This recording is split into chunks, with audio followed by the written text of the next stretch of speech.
the tag axle on the back, and these were, we've been playing about with rules and regulations for years in this country, and to carry extra weight you had to have a third axle. Now that's great while you're running loaded, but you're scrubbing your back tyres, so they put a liftable tag axle on, so when you were running empty or just with the tractor, you could take that axle up in the air. This little motor, been with us for 4 years that I care to remember. WR8 is a Derbyshire wrench. It was a stone lorry tipping in Derbyshire quarries till Terry found it in very poor condition. It's a little Albion Claymore with a 4-cylinder diesel, built up there at Scottstown in Glasgow, 1950, 1954. And Terry did buy this when he were a lad, I can assure you. Bless you, pal. Good section.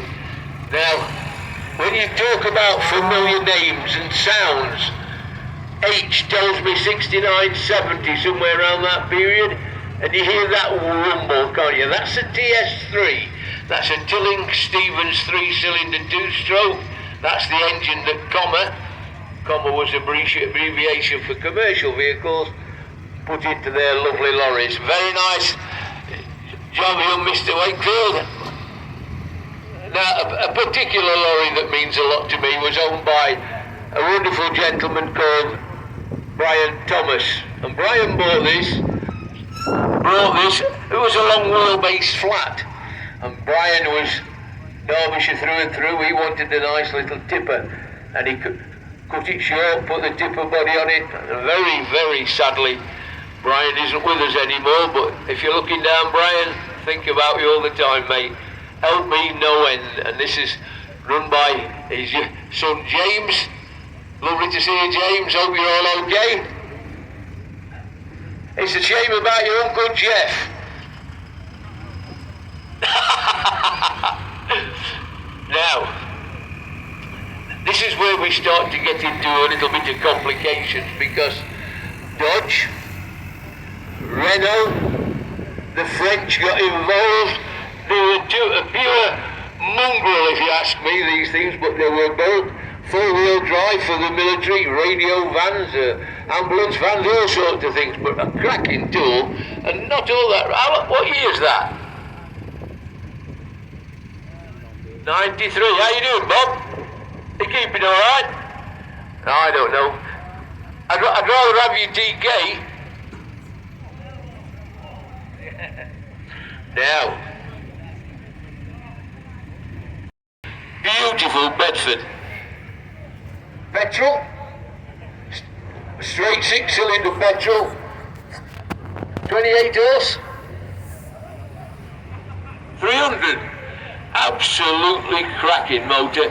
This is Dupel Coachworks. Now, Dupel Coachworks are up there in Blackpool, and sadly no longer with us, but you can go out on a coach tour on this quite regular. Isn't that beautiful? Because there was something about Nottingham City Transport and Barnes. They both worked very much in the same sort of area, although Nottingham was definitely in the city. This is the Leyland, and the sound of that engine is the most beautiful sound you've ever heard. I had a Leyland Depot with the same engine in it, equivalent to about the 600 you get today. The Type, what a beautiful bus they were. Trent had loads of them, but the one thing about Barnes, they had this futuristic styling. Now, they've only just acquired this just recently, and if you get a chance, folks, just go and have a look. It is absolutely fantastic. It really is. It's a beautiful thing. They're difficult round here because you can't get under bridges with them. Such a wonderful, wonderful thing. How you doing, young man? Hey! Scammell lorries built at Watford, and this is the Highwayman, and you could buy them for general road use with the full front wings on, or you could buy them with the motorcycle wings on for plant and engineering. A lot of these had gardeners, a few had 6, 8. We're going back into the 70s, about 77, somewhere around there. It's such a heartbreaking tale. One of the best lorries we ever made, but the most difficult lorry to work on, because the only place you can get to the engine is either in the cab or this little panel at the back of the door that hinges up. They were a pain to work on, and if you've got a horse box, but then that, what a beautiful looking truck. Shame with no tilt cab. Beautiful. Isn't that lovely? That's the 6-spot, you can tell how smooth it is. Now, I don't know what's more extraordinary, the vehicle or the driver. How you doing, Fred? Is it? This is a Z-van. British, the post office, British Telecom, had them in the thousands. A lot of them had black rubber wings on them, believe it or not. But my good mate Fred bought this, a few years back now. You've had it a while now, haven't you? Yeah. Notice it's still got its semaphore indicators as well as its... That's what came before the Morris Minor and the Morris 1000. Here we are, look. Gee, that's 69. Attracting a lot of money, these things. How you doing, young man? Is it a Minor or a 1000? I know it's got something a bit bigger than the 997 engine in it, because you can hear the woofer. But fetching a lot of money. Nice little Morris pickup, thank you.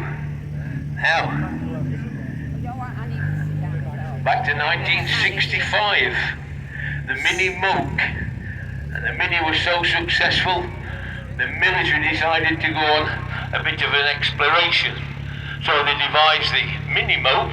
And believe it or not, they devised a Twinny Moke, which had another engine. How much it was new? 375. 375. And he thought he were done then. Brilliant, young man. I know you can. I know. Some folks still think you can buy a terraced house for 500. Now, another local bus company that did things a bit different. ENU tells me Derbyshire. Ace tells me 69, 70 around that area. And not only that, it tells me Chesterfield Corporation on site. Chesterfield had a lovely big garage just going out towards Grassmore, didn't they? On the left-hand side as you're climbing up the hill. Beautiful, beautiful. But this is a bus. Now this old lady, it's not too different to the double-decker you've just seen. Nice Leyland 600 engine, LRB, Derbyshire, Chesterfield. It's got a bit of a history, this one. It actually went to Germany. Tony brought it back, lives in tucked at Chesterfield here. I'm a little bit of a purist. I don't like things tampered with. I like things to be as they were. And this is absolutely spot on. Bless you, young man. Are you keeping all right? Good to see you, Bob. Good to see you again. Now.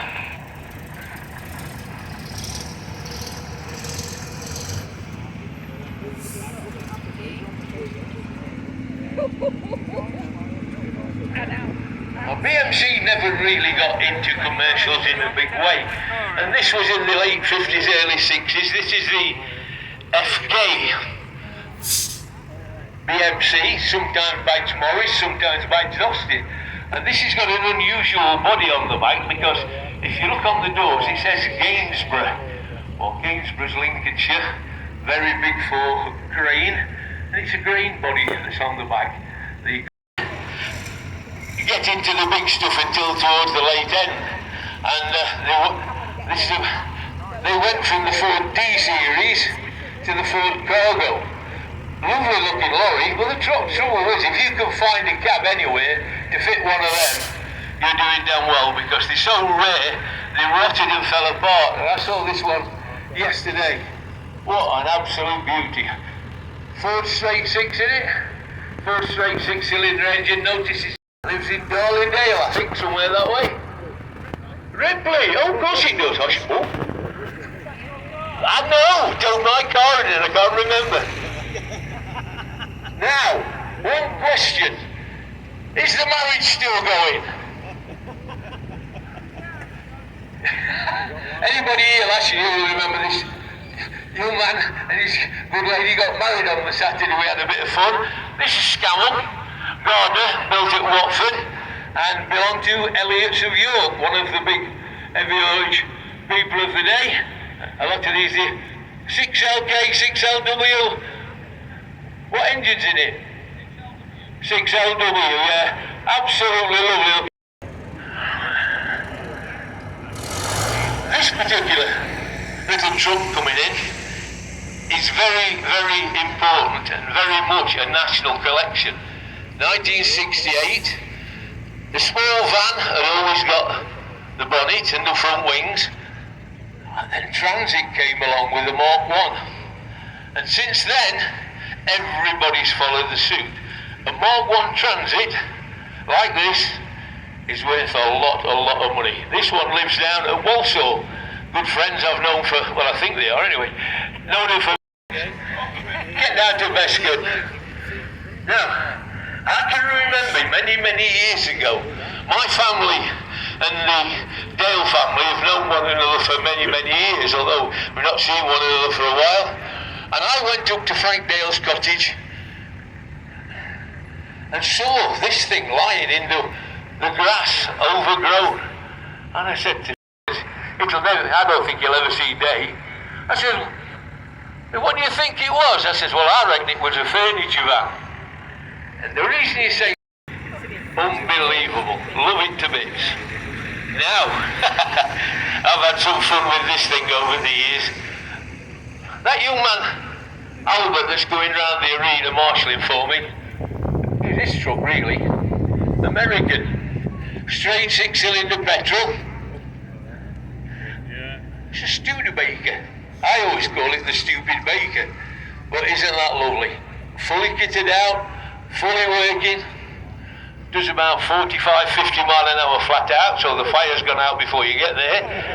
But what a lovely truck. How you doing, young man? You put the steering wheel on the wrong side. These silly Americans, they do things daft, don't they? I bet that's a Trump idea, is it? Put steering wheel on this side. Is it? Typical. I bet you were popular on 838. Come on, let's move them on. Now. Known this lorry a long time as well.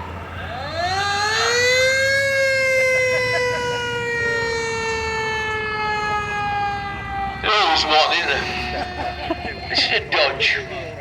Dodge brothers came over from America in the early 1900s, set up base down south in Surrey, and obviously they named their lorries after places in Surrey, the Dodge Q, the Dodge Surrey itself. But this little Dodge is a beauty. It's got what we call an LAD cab on it. That stands for Leyland, Albion and Dodge, because they all use a similar cab. Everybody is the same cab. No, it's not. It's similar. It's got a Leyland 350 in it, because I can hear it whistling back. Those belong to a good pal of mine, Nigel, from down in Darley-Dale. Just listen to that. Lovely engine. Bless you, Nigel. Well, this is the Albion. And this is the Albion Reaver. The six-wheeler was the Reaver. Built at Scottstown, I would think 71, 72, somewhere around that region. 72. Totally rebuilt. As a Derbyshire stone tarmac lorry would have looked at that period in this particular neck of the woods. Beautiful engine and fabulously restored. And this is one of these national celebrities I tell you about. Beautiful, man. Good to see you, Paul. Now, I saw this lovely little tractor unit coming in last night, and you heard me talk about the when I talked about the cargo, I mentioned the D-Series. This is a D-Series. And these were a competition to the TK. Chair again, early 70s. Beautiful little lorry, they really were. There was room in the cab, They were fantastic little things. But again, they didn't have that build quality and they rusted away like crazy. They were cracking little motor, mate. What are you doing with it anyway?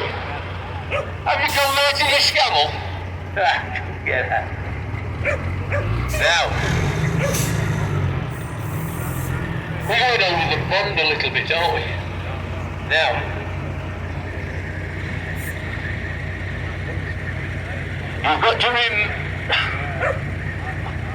you've got to remember that legislation in America is totally different to what it is over here. The geography is different as well. Because you can set out one day and you can be running for a week before you got to where you're going to. So that's why you needed comfortable accommodation. That's why you've got the big living pod on the back. But compared to European trucks, and some might disagree with me on this, but they're a little bit, they're coming up now, but they're going well on one side. Again, Staffordshire edges for cargo, very similar to the other one, converted tractor unit I would think, but very nice young man. Do you ever take it off and use it as a tractor? You have done? I know, I thought it might be. Cheers. Now the name Mac. Mac was one of the most prolific truck builders in America. They're very much in with Renault, and I know a lot of the Renault Magnum lorries have got Mac engines in them. Lovely thing, familiar, notice the big bulldog on the front of the cab, that's Mac's motive, but they're beautiful to look at, aren't they? I mean, these are show motors, tell that with the ballast box on the back, but very nicely turned out. Mr. Burford, I think he's had twins, he's got a couple of them, but aren't they beautiful?